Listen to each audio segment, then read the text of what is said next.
Yeah, it's high.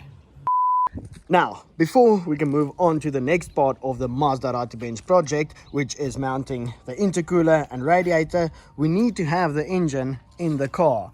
And as you can see, it's not back in there yet. That's because we are still waiting for that new rear pickup oil pan to get welded. We just came back from Chris. We spent a little bit more time on the oil pan. He wants to get everything perfect, to get the welds as perfect as possible and just do the best that he can. And he's a really good welder, so really appreciate him helping me out with that. He also has a few other plans, like adding some splash baffles or whatever. I don't know, he kind of explained to me what he wants to do, so I just gave him the go ahead, and he can do what he wants. He does have much better knowledge than me about this kind of stuff. But anyway, once the oil pan is done and we can get the engine back in the car, we can really get things going on this. So I thought there's no better time than now to do some work on the off-road AU Falcon. As you can see, we have the M104 turbo just over there. I moved the Ford over here so that I can work in the shade. Hardy-da.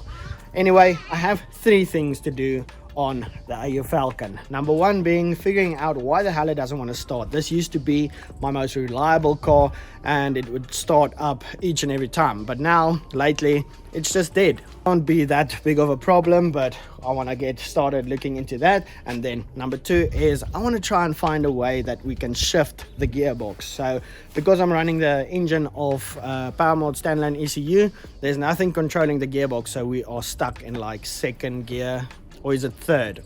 I don't know, but yeah, see if I can figure out how to shift it. That would be pretty cool, because pulling away in 3rd is just useless.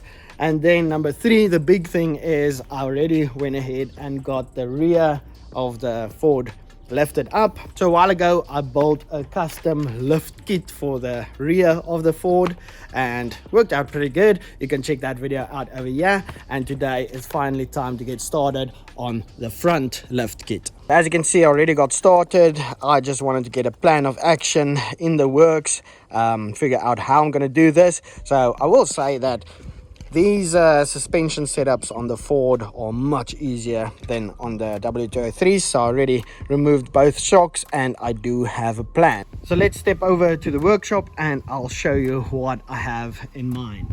And here it is, all the components for the DIY lift kit. So we have a front shock, and the way this is going to work is that the spacer, or the whatever you want to call it, is going to go on top of the shock. I just think it'll be nice and strong that way. So we'll start off with one of these.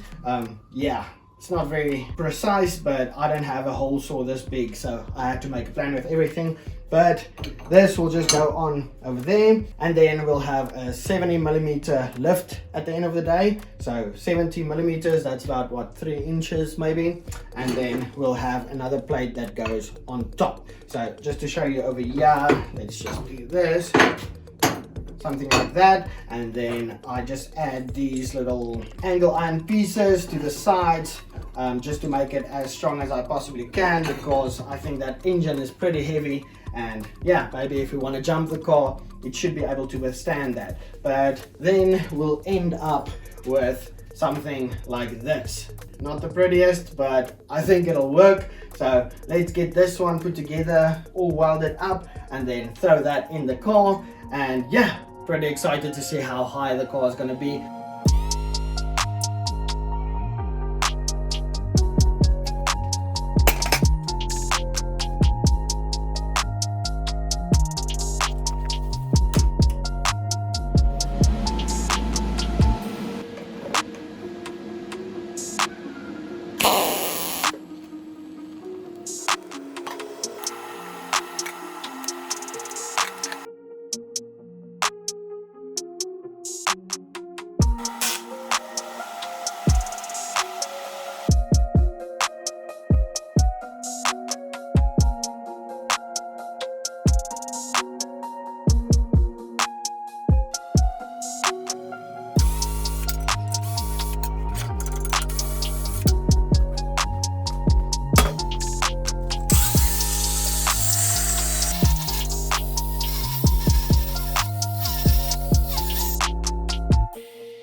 Now, putting everything back together with those spacers on top of the shocks turned out to be a lot more difficult than I thought. I had to loosen up these arms, those two bushings. To move this down, I had to turn the steering wheel to the one side, and then I barely got them in there.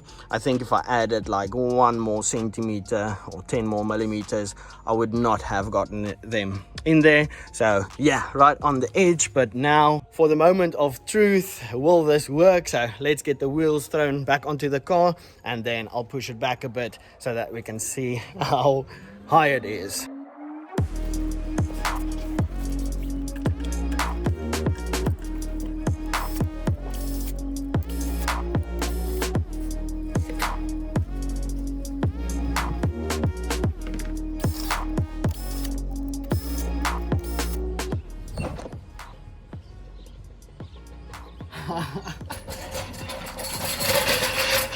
Oh, yeah, it's high.